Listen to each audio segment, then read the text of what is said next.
చివరి తలుపు బరువుగా తెరుచుకుంది. లోపల అడుగుపెట్టాక మన ఊపిరి ఆగిపోయింది.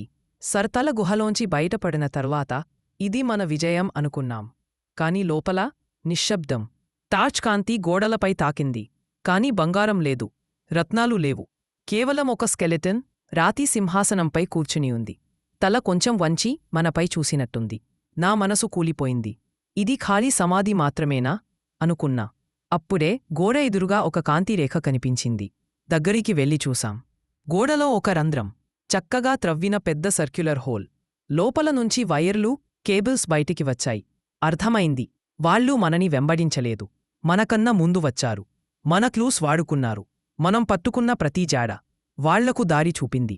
మనం తలుపు తట్టేలోపే వాళ్లు వెనుక గోడ త్రవ్వి లోపలికి వెళ్లి మొత్తం ధనం తీసుకెళ్లారు. మన తాత రాసిన మ్యాప్స్, మనం పరిష్కరించిన సైఫర్స్ అన్నీ వాళ్లకే పని వచ్చాయి. మనం వెతికినది వాళ్లు దోచుకున్నారు. మనం వేటగాళ్లు కాకుండా వాళ్లు బొమ్మలు. ఇప్పుడు ఈ సమాధిలో మిగిలిందే కేవలం ఒక స్కెలెటన్ మాత్రమే. అది ఈ పరాజయానికి సాక్షి. ఇది కనుగొనటం కాదు, ఇది మన అంత్యక్రియ.